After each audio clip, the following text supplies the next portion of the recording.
अस्सलामुअलैकुम students, welcome to another video. अगर आप घर बैठे क्लास 9 और 10 की मैथ्स सीखना चाहते हैं तो आप बिल्कुल सही जगह पर मौजूद हैं। इस चैनल पर मैं क्लास 9 और 10 की मैथ्स की हर एक्सरसाइज को सॉल्व करवा रहा हूँ। अगर आप हमारे चैनल पर नए हैं तो हमारे चैनल को सब्सक्राइब कर लीजिएगा और बेल आइकन को प्रेस कर लीजिएगा ताकि जब भी कोई नई वीडियो आए तो आपको उसका नोटिफिकेशन टाइम पर मिल जाए। ठीक है, इस वीडियो के अंदर हम एक्सरसाइज 17.5 सॉल्व करेंगे क्लास 10 की बुक से। एक्सरसाइज 17.5 का स्टार्ट है, यानी कि एक्सरसाइज 17.5 इसी वीडियो में स्टार्ट करेंगे। पहला क्वेश्चन है। पहले क्वेश्चन के अंदर हमें कहा गया है कि एक्स और वाई की हमें वैल्यू निकालनी है। ये सवाल हम तभी कर पाएंगे जब मैं आपको कुछ चीजें बताऊंगा। पहले आपने उन चीजों को माइंड में रखना है, समझना है और रिकॉल करना है। कुछ कुछ चीजें 9 क्लास में हमने पढ़ी हैं वो रिकॉल करेंगे, उसके बाद फिर आप ये सवाल हल कर पाएंगे। ठीक है, सबसे पहले मैं आपको बता रहा हूँ कि आप देखें, अगर हमारे पास ऐसे नंबर लिखा होगा, एक ब्रैकेट के अंदर दो नंबर लिखे, बीच में कॉमा लगा हुआ है, इस नंबर को हमने क्लास 9 में पढ़ा था एक्सरसाइज 7.3 ग्राफ के अंदर के ये क्या होता है, ऑर्डर पेयर होता है। मैथमेटिशियन ने इसको मैथ्स में ऑर्डर पेयर कहा है, जो कि यूज होता है किसी प्लेन पर पॉइंट्स लोकेट करने के लिए। ठीक है, या फिर किसी लाइन के पॉइंट्स हो सकते हैं ये। ठीक है, जैसे नए क्लास 9 में हमने ग्राफ बनाया था तो ऐसे एक लाइन बनाई थी, फिर ऐसे एक लाइन बनाई थी, तो यहाँ यहाँ पॉइंट थे, एक यहाँ पॉइंट था, इस लाइन के भी ऐसे यहाँ पॉइंट थे, यहाँ पॉइंट था, यहाँ पॉइंट था और यहाँ पॉइंट था। इनको हमने जैसे कह दिया ये 3 4 है, ये 5 6 है फॉर एग्जाम्पल। ठीक है, तो ये कहलाते हैं ऑर्डर पेयर। अब ऑर्डर पेयर को अगर जनरल वे में लिखे तो यहाँ ये लिख सकते हैं ए बी, यानी कि ये वाला पहला वाला ए है, दूसरा वाला बी है। यहाँ पर कोई वैल्यू हो सकती है, यहाँ पर यूं भी लिख सकते हैं एक्स वाई। तो अगर अब यहाँ पे आपने ये समझते हैं कि ये दो ऑर्डर पेयर जो हैं, अगर ये इक्वल है, मैं कह रहा हूं ए बी जो है वो किसके इक्वल है, एक्स वाई के, तो इसको हम सॉल्व करके क्या कर सकते हैं, हम ये कर सकते हैं कि ए जो है वो एक्स के बराबर होगा और बी जो है वो वाई के बराबर हम ले सकते हैं। सही है, अगर A B order pair x y order pair के बराबर है जनरल वे में, तो ए एक्स के बराबर और बी वाई के बराबर हो सकता है। ठीक है, क्योंकि ये पूरा ऑर्डर पेयर इस ऑर्डर पेयर के बराबर है, इसलिए ए एक्स के बराबर और बी वाई के बराबर हम ले सकते हैं। ठीक है, तो इस कॉन्सेप्ट के थ्रू ए एक्स के बराबर बी वाई के बराबर हम ले सकते हैं। एक्स और वाई की वैल्यू हम इन ऑर्डर पेयर से निकाल सकते हैं। ये तीन सवाल नीचे दिए हैं, ये तीन सवाल तीनों ऑर्डर पेयर है। ये एक ऑर्डर पेयर है, ये ऑर्डर पेयर इस ऑर्डर पेयर के बराबर है, ये एक ऑर्डर पेयर है, इस ऑर्डर पेयर के बराबर है, ये एक ऑर्डर पेयर है, इस ऑर्डर पेयर के बराबर है। हमें क्या करना है, in order pair equal order pair के थ्रू एक्स और वाई की वैल्यू निकालनी है। बाकी इस एक्सरसाइज के अंदर डिफरेंट और कॉन्सेप्ट है, फंक्शन का कॉन्सेप्ट है, वो जब आगे सवाल करेंगे तो बताऊंगा। डोमेन रेंज का कॉन्सेप्ट है और बाइनरी रिलेशन का कॉन्सेप्ट है, कार्टेशियन प्रोडक्ट का कॉन्सेप्ट है। तो जैसे जैसे सवाल करते जाएंगे वैसे वैसे आपको कॉन्सेप्ट बताकर सवालात हल करवाता जाऊंगा। सही है, फिलहाल इस सवाल के अंदर हमें सिर्फ ये बताना चाहिए जो मैंने आपको बता दिया। सही है, तो सवाल नंबर 1 सॉल्व करेंगे। सवाल नंबर 1 में लिखा हुआ है x minus 5 comma 10 is equal to 11 comma y minus 7। ये एक ऑर्डर पेयर है, सही है, और ये दूसरा एक ऑर्डर पेयर है। ये दोनों ऑर्डर पेयर आपस में इक्वल है। अब इससे किस तरह हम एक्स और वाई की वैल्यू निकाल सकते हैं, जैसा कि मैंने आपसे कहा कि अगर दो ऑर्डर पेयर इक्वल हैं तो हम कह सकते हैं कि ये वाला पार्ट एक्स माइनस 5 बराबर हो सकता है इधर वाले पहले वाले के, बीच में आप लकीर बना दें, और दूसरा वाला पार्ट बराबर हो सकता है इधर के दूसरे वाले पार्ट के। सही है, तो x माइनस 5 बराबर कर दिया हमने 11 के और 10 बराबर कर दिया y माइनस 7 के। इससे हम x की वैल्यू निकाल लेंगे, इससे हम y की वैल्यू निकाल लेंगे। तो आप देखें x इज इक्वल टू -5 है, तो अगर मैं x की वैल्यू निकालना चाहता हूं तो ये -5 मुझे यहां से उठा के वहां ले जाना है। ठीक है, 11 के पास, तो मैंने लिखा x इज इक्वल टू 11 अपनी जगह पर है, x अपनी जगह पर है, -5 मैंने नहीं लिखा क्योंकि मैंने इसको उठा के वहां लेके जाना है। जब ये -5 उठा के 11 के पास जाएगा तो ये हो जाएगा +5। x इज इक्वल टू 11 + 5 कितने हो गए, 16। तो कितने आराम से x की वैल्यू आ गई जो हमें चाहिए थी x की। अब हमने y की वैल्यू निकालनी है जो कि हमें इधर मिल सकती है, क्योंकि इस वाले में x c निकल सकता था और इस वाले में y निकल जाएगा। कैसे निकलेगा, अगर मुझे y की वैल्यू निकालनी है तो मुझे y के साथ जो नंबर लिखा होता है उसको हटाना है वहां से। उसको हटाने के लिए मैं क्या करूंगा, जो नंबर वहां पहले से लिखा है उसको लिखूंगा इज इक्वल टू लगाऊंगा, वाई लिखूंगा। अब यहाँ पे मैंने थोड़ा सी जगह छोड़ी है, वो इसलिए छोड़ी कि ये नंबर उठ के जब यहाँ आएगा इसके पास मुझे वाई को अकेला करना है। अगर वाई के साथ कोई नंबर लिखा हो तो उसको कुछ सबसे पहले रिमूव कर दें, तो ये -7 अगर आगे +7 हो जाएगा। सही है। इसका ये रूल आपने हमेशा याद रखना है कि जो चीज वहां से उठ के आएगी वेरिएबल के पास जो लिखी हुई है उसको उठा के जब आप यहाँ लेकर आएंगे तो यहाँ जो पहले वैल्यू लिखी हुई है वो अपनी जगह पर रहेगी और दूसरी उठ के उसके बाद आएगी, और यहाँ मतलब नंबर अकेला हो जाएगा। और ऑपरेशन चेंज होता है, माइनस है तो प्लस हो रहा होता है, प्लस है तो माइनस हो रहा होता है, मल्टीप्लाई है तो डिवाइड हो रहा होता है, और डिवाइड हो रहा हो तो मल्टीप्लाई हो रहा होता है। ठीक है, यानी कि ऑपरेशन आपने चेंज कर देना है। 10 + 7 कितना होगा? 17।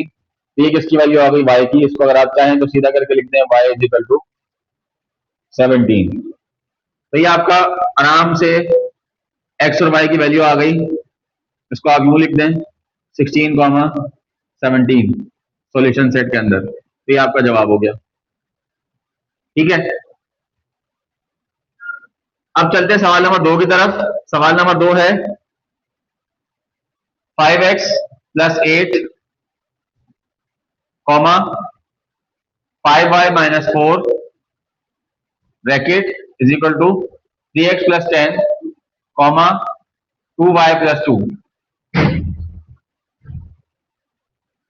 अब इसका जो पहला, ये जो पहला ऑर्डर पेयर है ये दूसरे ऑर्डर पेयर के बराबर है, तो इसका ये वाला हिस्सा 5x + 8 इसको मैं बराबर कर सकता हूं किसके? 3x + 10 के। बीच में लाइन लगा दूंगा। 5y - 4 इज इक्वल कर दूंगा किसके? 2y + 2 के। ठीक है,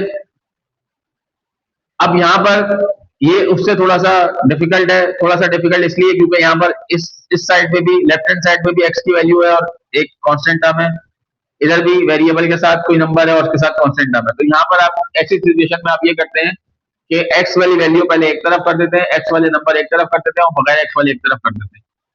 अब कौन सा कहाँ जाएगा? आपने x वाले को देखना है, दूसरे वाले को नहीं देखना जो बगैर x के है। वो छोटा हो बड़ा हो उसको नहीं देखना, आपने x वाले को देखना है कि x वाले में बड़ा कहाँ पर है।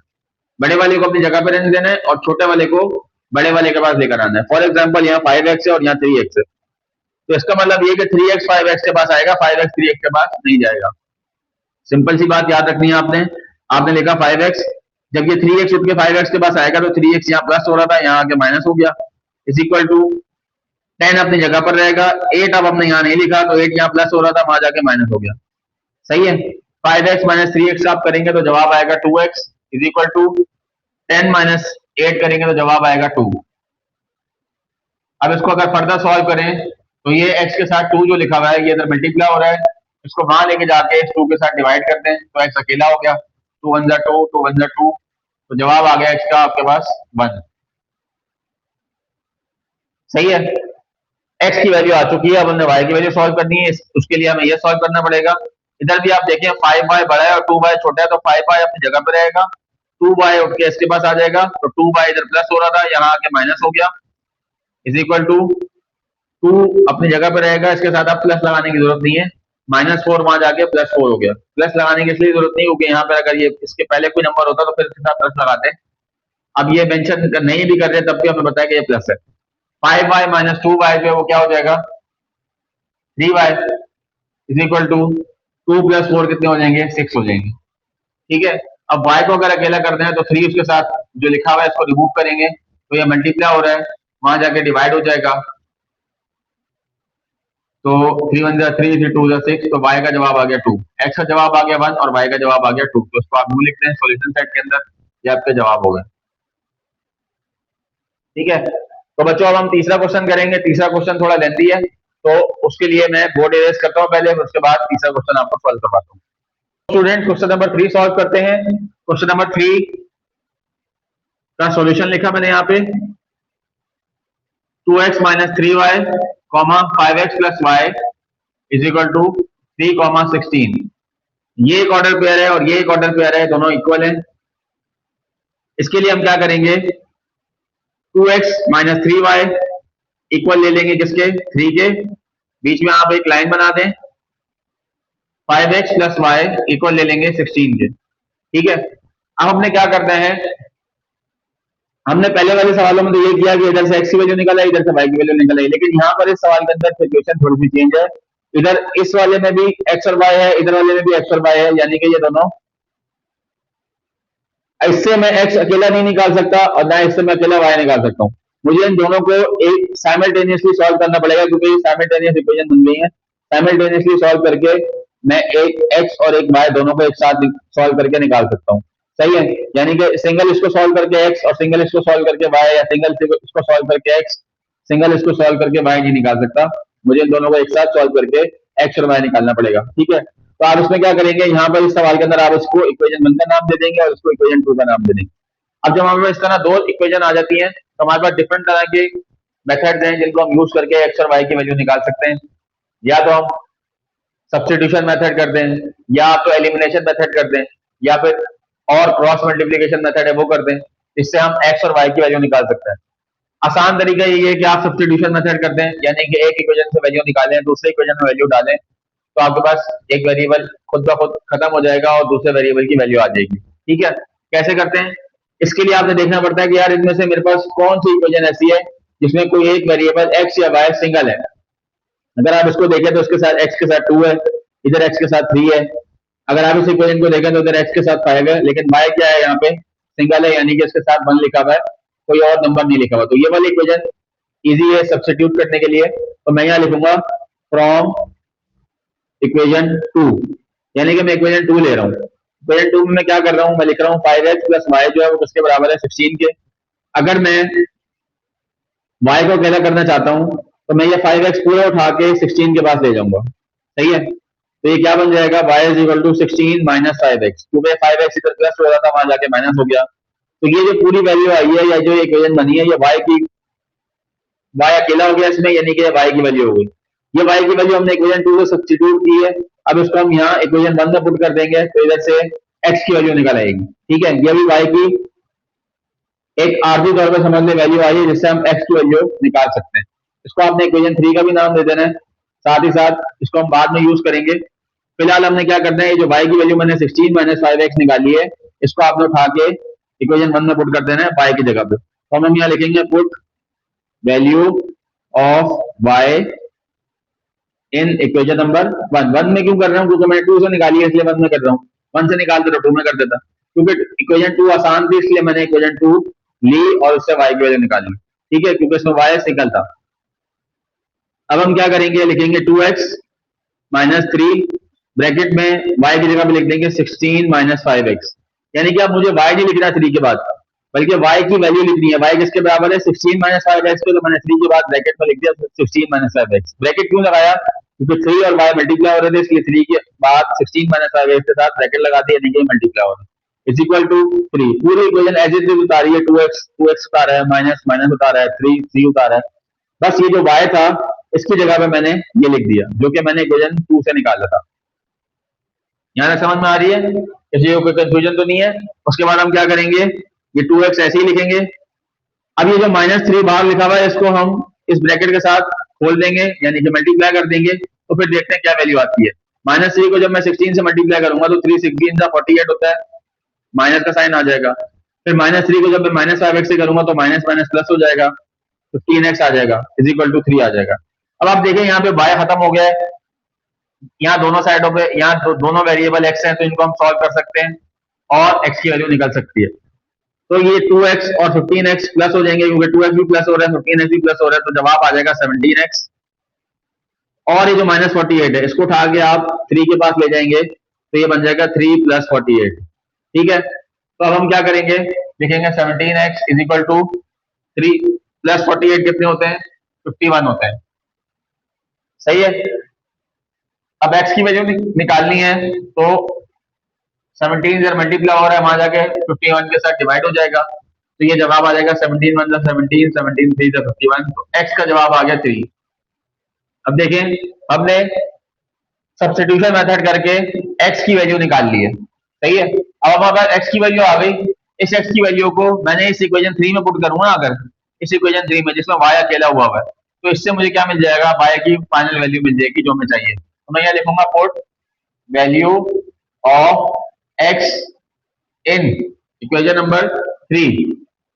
इक्वेशन नंबर 3 क्या है, y is equal to 16 minus 5।